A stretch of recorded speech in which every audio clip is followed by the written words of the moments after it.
제가 오늘 드리고 싶은 말씀은 로마서가 지금 현대 신학자들에게 가장 많이 불려지고 있는 별명을 하나 소개하려고 해요. 혹시 볼펜 있으면 적어보세요. 뭘 기억을 할 수도 있을 겁니다. 성경의 요약. 로마서를 성경의 요약으로 봐요. 바울이 평생을 가지고 구약과 신약을 연구하면서 이 주님의 구약의 옛날 언약과 신약의 언약이 하나의 그 줄기로 쭉 이어져서 복음으로 형성화된 보석 같은 복음이기 때문에 이것 자체는 성서 전체를 다 요약한 것 같다. 로마서는 그렇게 별명이 되고 있습니다. 그만큼 저는 이런 생각이 돼요. 바울이 물론 썼지만 이거는 바울 자신이 쓴 것 같지가 않아요. 그러니까 바울 데살로니가서에 보면 데살로니가 교회에 관한 거, 뭐 에베소에 보면 에베소 교회에 관한 거 뭐 다 있는데 로마서를 읽을 때마다 제가 느끼는 건데, 야 이건 바울 자신이 썼다고 얘기는 하지만 바울이 쓴 게 아니라 진짜 성령님이, 모든 성경은 그렇지만 성령님이 강권적으로 역사하셔서 바울의 심령에 이 땅에 전 세계에 펼쳐져야 될 복음에 대한 진리를 로마서에 써줬다라고 생각하고 있거든요. 성경의 모든 진리를 알고 싶으면 성경 전체 66권을 읽을 것이 아니라 로마서 하나만 읽어도 된다. 이게. 여러분들 로마서 강의를 한다고 해서 이제 제가 목사님이 친절하게 강의를, 뭐 친절한지는 모르겠지만 친절하게 강의를 해준다고 해서 여러분들 아 그렇구나 그러고 덮지 말고 꼭 갖고 가셔서 마음으로 잘 보시기 바랍니다. 왜냐하면 로마서가 충만한 사람들은 전도하지 말라 그래도 나가서 전도를 해요. 바울을 한마디로 어떤 사람이냐고 하면 복음에 미친 사람입니다. 복음에 돌아버린 사람이에요. 복음에 집중하는 사람이죠.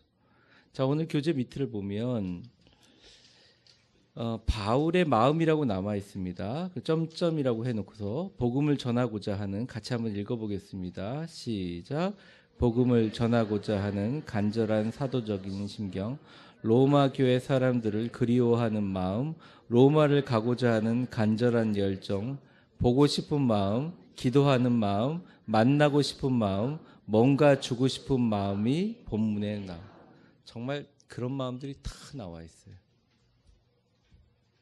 나중에 제가 기회가 되면 로마 교회라는 것이 어떤 것인가를 설명할 기회가 좀 왔으면 좋겠습니다. 로마 교회에 대한 연구는 지금도 되고 있고, 어쨌든 바울이 로마에 있는 크리스찬들이 엄청난 핍박을 당하면서도 예수 그리스도의 복음을 전하고 그 안에서 자기가 새롭게 복음이 막 잉태되고 있다는 걸 하면서 제일 핍박 많이 당하고 제일 순교를 많이 하고 있는 로마로 가서 복음을 전하고 싶다.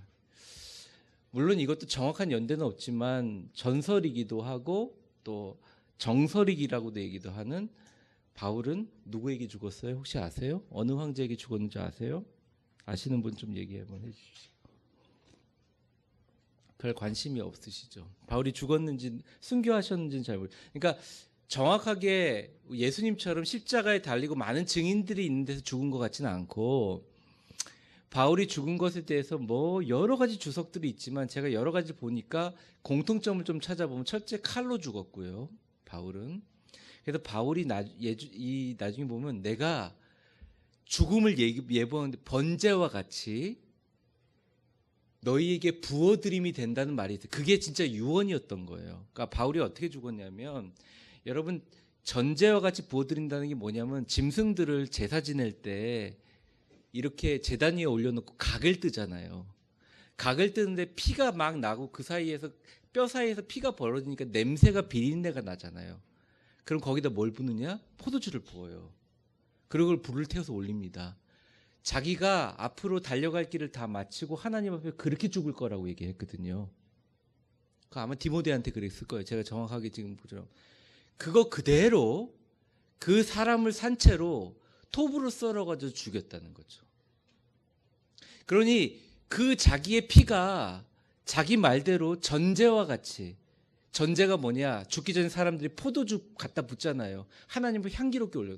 그 피범벅을 하면서 내가 죽을 거를 디모데한테 그렇게 얘기해서 내가 죽을 날이 가까웠다 하면서 그런 구절이 있어요.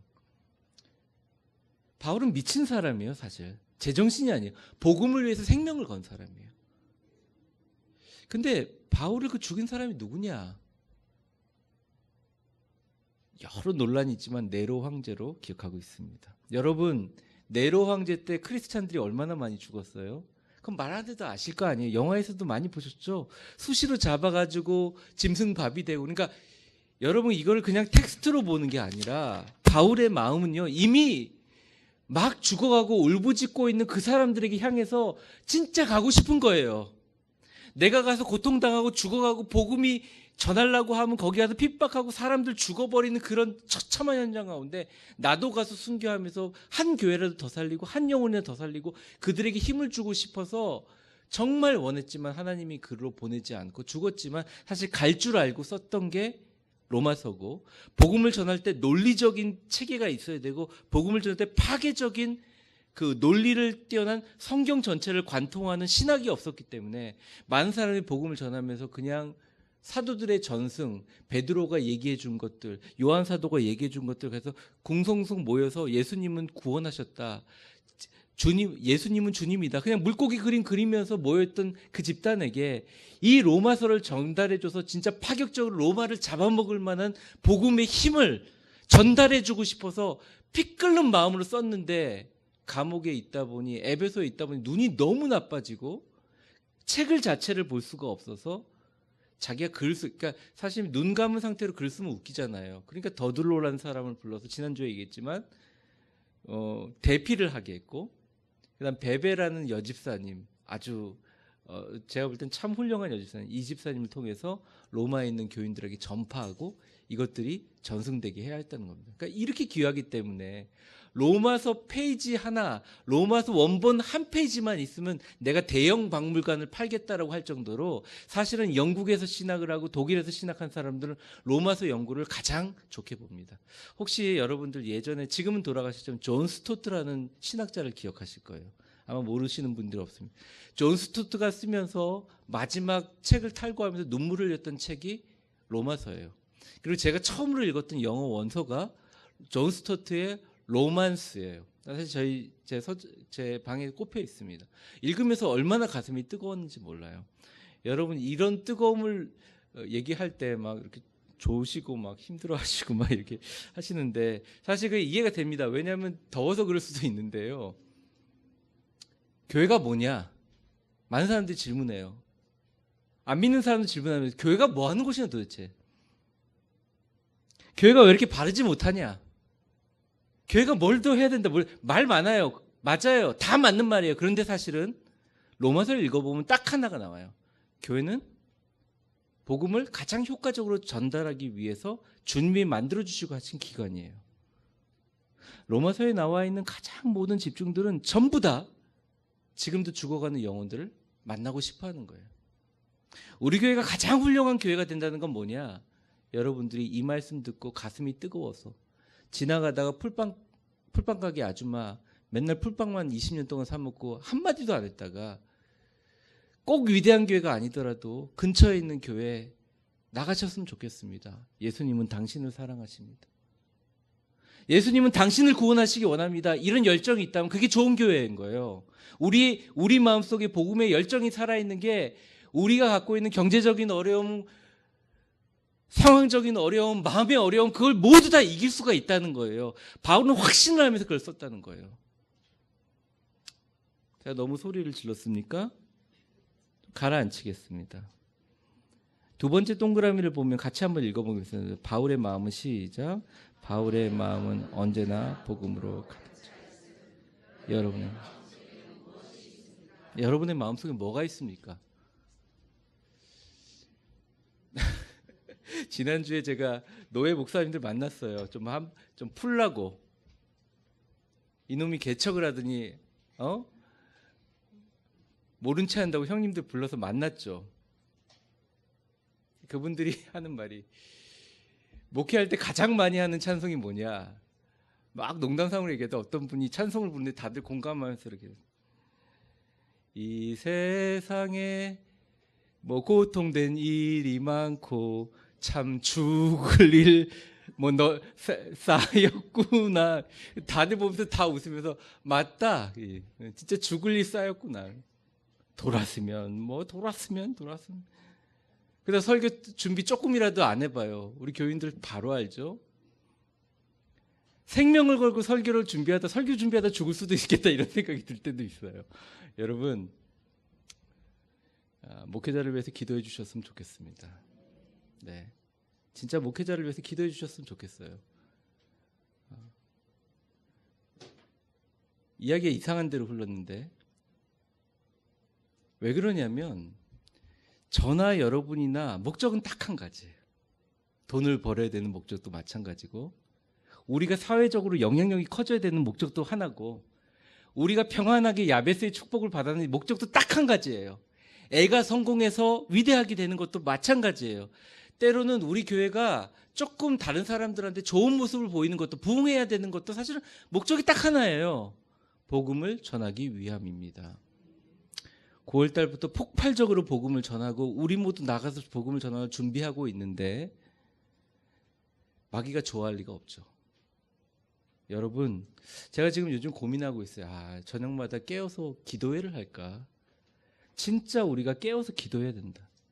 여러분, 우리 이 정도 우리끼리 조싸우니 우리끼리 모여서 이렇게 아웅다웅 하고 싶으세요?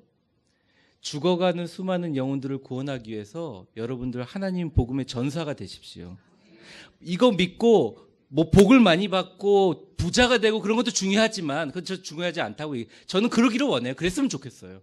근데 더 중요한 건 복음의 전사가 되십시오. 그럼 하나님이 복음 잘 전하라고 돈도 주시고 지혜도 주시고 사람들도 붙여주십니다. 우리 교회의 목적이 뭔지 다시 한번 재점검하는 게 필요하다는 거죠. 바울이 그 로마서를 얘기하면서 굉장히 많이 나오는 단어 중에 하나가 자기의예요. 이거 세 번째 한번 동그라미 같이 읽어보겠습니다. 자신에 대한 얘기 시작. 자신에 대한 얘기가 하나도 없다. 자기 중심적, 자기 계산적인 사고가 없다. 철저하게 그리스도가 먼저이다. 네. 바울은 이렇게 살았다는 거죠. 그리고 밑에 보면 바울이 두 가지 중점을 갖고 있는데, 첫 번째는 한번 읽어봅시다. 바울의 복음은 예수 그리스도의 죽으심과 부활과 재림. 그러니까 바울은요, 어떻게 얘기했냐면, 좀 심하게 얘기하면 이거 외에는 다른 똥으로 여겼어요. 자기 학문에서 나오는 배설물로 여겼다고요. 왜냐하면 바울이요, 처음에는 되게 똑똑한 사람이거든요. 이 가말리엘 문화라는 것에 대한 책이 있습니다. 사실은 제가 그 가말리엘 문화에 대한 책을 사려고 했는데 너무 일단 비쌌고, 미국에서 제가 보려는 게 굉장히 너무 학문적이고 너무 유대주의적인 성격이 있어서 그러니까 유대교에서 보는 신학 성경이라는 책 한 권만 그냥 사고 말았어요. 영어로 된 거 사고 말았고, 그거를 갖고 왔다가 제가 미랄교회에서 어느 청년한테 선물을 줬어요. 누군지는 얘기할 수 없지만 정말 기도하는 청년에게 네가 나중에 목회자가 되면, 그래서 그 마음을 다해서 제가 그때 믿고 그 청년한테 줬어요.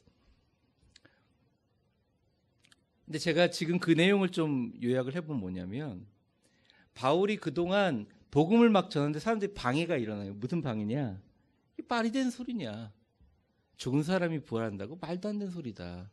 그러니까 자꾸 이 본질을, 예수님이 부활하셔서 우리를 사랑하셨고 온 인류를 구원했다는 본질을 벗어나서 뭘로 몰고 가냐 그러면, 네가 그것에서 증명할 수 있느냐로 자꾸 몰고 가고, 예수의 무덤이 진짜냐라는 논쟁으로 몰고 가고, 그래서 나중에 마태복음인가 그 뒤에 보면 예수의 무덤에서 예수님을 훔쳐갔다는 도당들의 얘기들이 돌더라 이러면서 끝나고 있는 이유도 다 그런 내용들입니다. 그러니까 복음의 진실이 예수 그리스도가 우리를 위해서 이 땅에 오셔서 십자가에 달려 죽으시고 죽고 나서 다시 부활하시고 주님께서 부활하셔서 승천하셔서 우리에게 다시 오심으로 우리가 예수 그리스도를 믿으면 구원받고 우리는 하나님의 자녀가 될 수 있다는 이 간단한 복음을 자꾸 공격을 하니까, 사도행전에 보면 바울이 열받은 모양이에요. 나도 그래 똑똑한 사람인데, 그러면서 아덴이라는 곳에 가서 논쟁을 합니다. 여러분, 아덴이 어떤 데인지 알죠? 아테나입니다. 우리나라는 아테나라고 그러죠. 한국말로 아덴스, 영어로 아덴스라고 합니다. 근데 아덴이라는 곳에 가서 논쟁을 합니다. 그런데 놀라운 일이 벌어졌어요. 바울이 단순하게 가서 예수 믿으세요 할 때는 수만 명의 사람들, 아니 수만 명이 아니라 수십 명의 사람들에 대해서 교회가 생겨지고 했는데, 아테네 가서 논쟁을 하니까 어떤 일이 일어났냐면, 그중에 기부인 몇 명만 관심을 가지고 복음을 하나도 받아들이지 않는 거예요. 사실은 참 부끄러운 일이고 바울이 그때 깨달은 거예요. 아, 복음은 지적인 능력과 납득과 이해로 전달하는 것이 아니라 복음은 예수 그리스도의 복음에 대한 강력한 열정으로 예수 그리스도의 교통함 가운데 전하는 불과 같은 것이구나. 그래서 바울이 얘기합니다. 이제부터 복음 외에는 모든 것들을 더러운 배설물처럼 나는, 우리 주 예수 그리스도가 나를 위해서 못 박아 죽인 사실 외에는 죽은 사실 외에는 나머지를 배설물로 여긴다라는 철저한 그 믿음이 있어, 중점이 있어. 그리고 둘째, 이 복음을 전해야 된다는 마음이 있었습니다. 여러분, 오늘 바울의 마음을 살펴볼 텐데 이 마음을 같이 가지셨으면 좋겠습니다. 이제 교재를 볼 때는 ABC로 제가 나눴는데 거의 그 말이 그 말 같습니다. 그런데 성경 말씀을 통해서 이 바울의 말들을 좀 분석해 보기 시작하겠습니다. 자, A 같이 한번 읽어보겠습니다. 시작.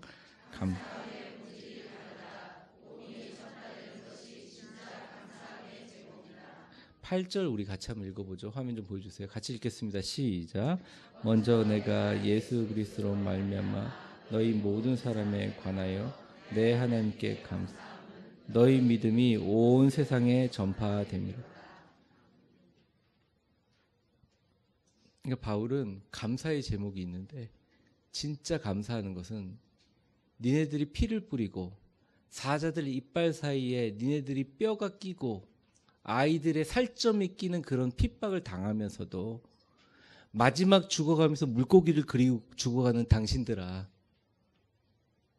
그 피눈물을 흘리면서 로마의 밑바닥서부터 다니면서 구제하고 선교하고 섬기는 당신들아, 당신들을 통해서 복음이 확대되는 것 때문에 나는 너무 감사한다라고 얘기하고 있어요. 요즘 교회에서 이런 것들을 찾아볼 수가 있겠습니까?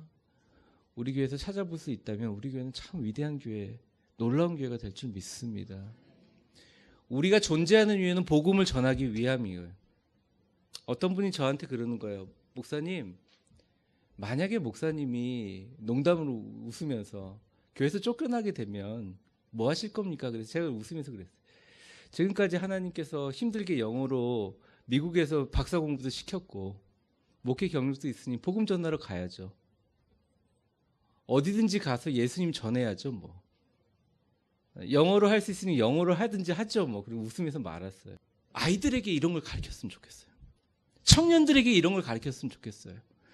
아이들이 경쟁 사회에서 성공주의라든지 그런 것들에 집중되어 있는 게 아니라 정말 복음의 본질을 가지고 생명을 걸고 싸우면서 나의 사업이, 나의 갖고 있는 것들이 정말 복음에 연결되는지 생명을 걸었으면 좋겠어요.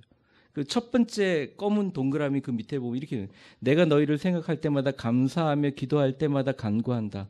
그런데 가장 감사함은 너희 믿음이 온 세상에 전파되는 것이다. 전도를 통해서 전파된다는 것입니다. 그 밑에 한번 같이 읽어보겠습니다. 교회에 시작. 교회에 다른 것이 감사의 제목이 되어서는 안 돼. 새신자가 오는 것이 감사의 제목이 되어야 된다. 불신자가 구원받는 것이 감사의 제목이 되어야 된다. 가정도, 직장도, 우리 사업도 그럴 때 하나님의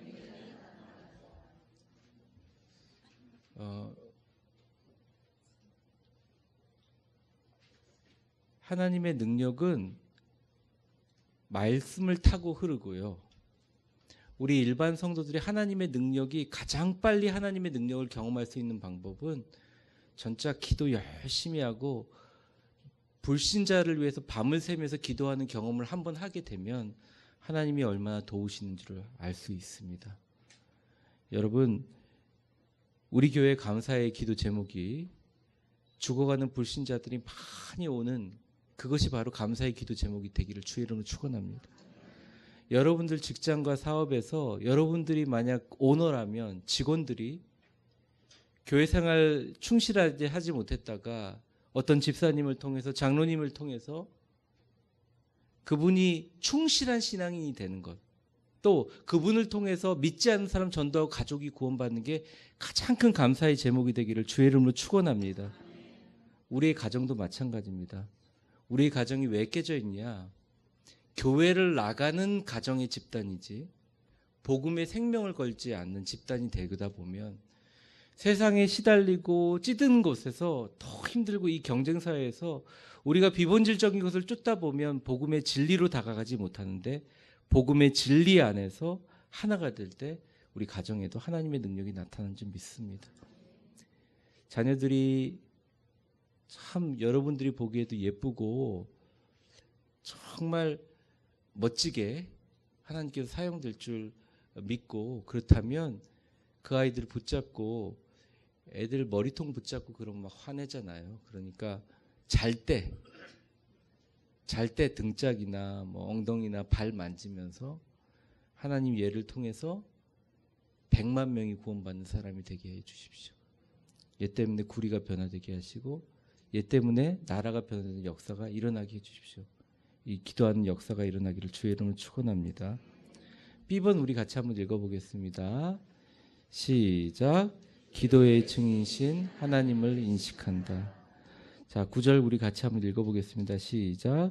내가 그의 아들의 복음 안에서 내 심령으로 섬기는 하나님이 나의 증인이 되시거니와 항상 내 기도에 쉬지 않고 너희를 말하며 이렇게 나와 있습니다. 바울이 참 많이 한 말인데요. 기도의 증인으로서 누가 있느냐? 하나님이다. 내가 너를 위해서 기도하는 것, 너희들을 위해서 기도하는 게 얼마나 기도를 많이 하는지 너희가 아느냐? 기도의 증인이신 하나님을 인식한다. 그러니까 바울이 얼마나 자신 있었으면 이런 얘기를 할까요? 참 바울이 부럽습니다. 저도 이렇게 정말 기도를 많이 하는 사람, 바울처럼 이런 고백을 했으면 좋겠어요. 그 밑에 보면 바울이 빌립보 교회를 향해서도 비슷한 말을 합니다. 우리 같이 한번 읽어볼까요? 시작. 내가 예수 그리스도의 심장으로 너희 무리를 얼마나 사모하는지 하나님이 내 증인이시니라.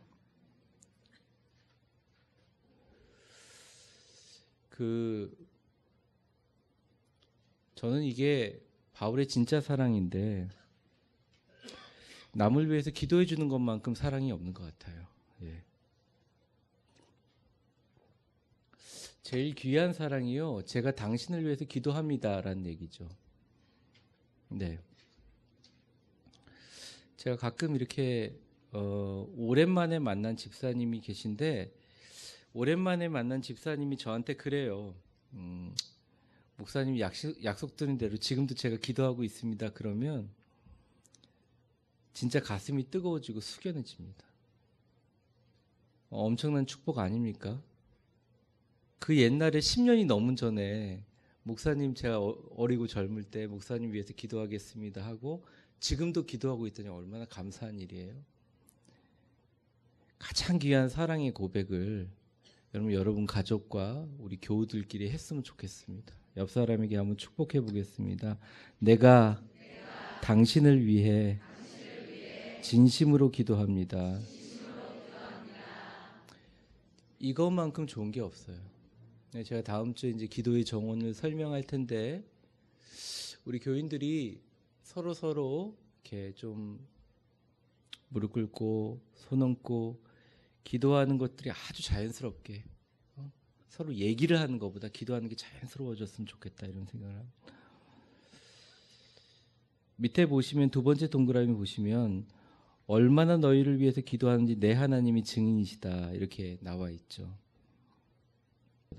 10번이요. 우리 같이 한번 읽어보겠습니다. 시작. 그저 사랑하고 기도하고 좋은 것들이 너희에게 일어나기를 바란다. 10절 우리 같이 한번 읽어보겠습니다. 시작.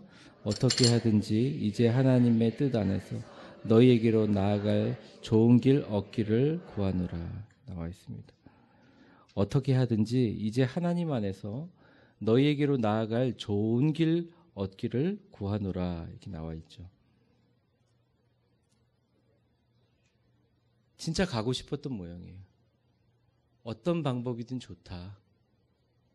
어떤 방법이든 좋다. 너에게 가고 싶다. 너희 가서 사랑하고 싶고 기도해주고 싶고 좋은 것들이 너에게 있기를 바란다. 바울의 진짜 진심 어린 마음이죠. 아가서 5장 8절을 읽어보시겠습니다. 같이 시작. 예루살렘의 딸들아 내가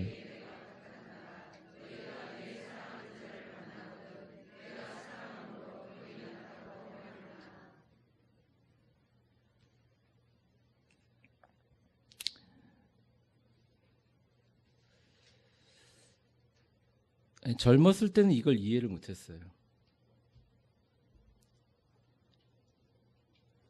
그리고 솔직히 말해서 부목사 때도 이해를 못했어요. 이 구절이 그냥 술람이 여인하고 솔로몬하고 사랑하면서 연애 고백으로. 근데 여러분 교회를 정말로 주님 은혜 안에서 기도하며 섬기다 보면 때때로 병이 날 수도 있습니다. 아플 수도 있어요.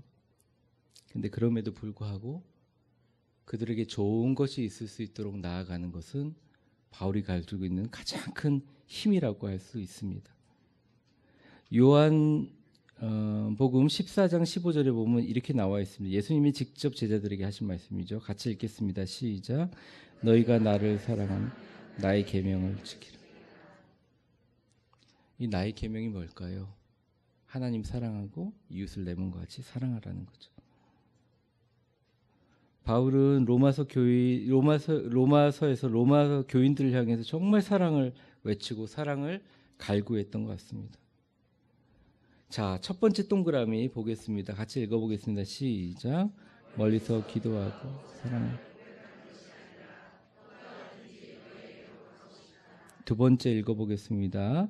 방법과 수단을 가르쳐. 네, 세 번째 같이 읽어보겠습니다.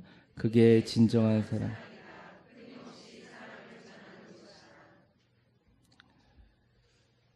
가장 그리스도인이 할 수 있는 최고의 사랑은 믿지 않는 자에게 복음을 전하는 것입니다.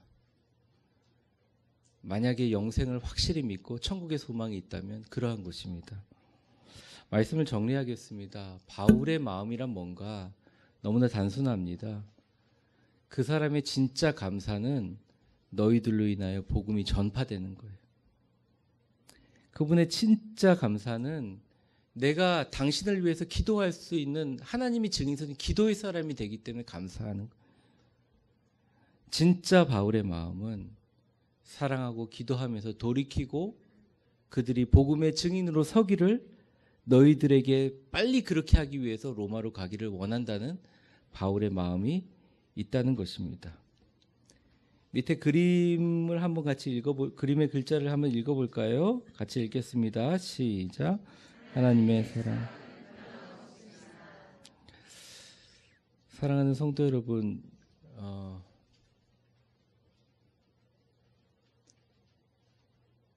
우리 모두 본질에 집중해서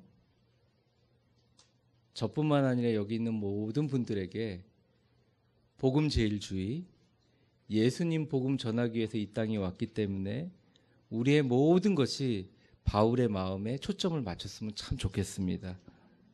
우리의 감사가 복음이고 우리의 기도가 복음이고 우리에게 나타나는 모든 것이 그들을 향한 사랑, 복음 열정에 대한 사랑이 되시기를 간절히 축원합니다.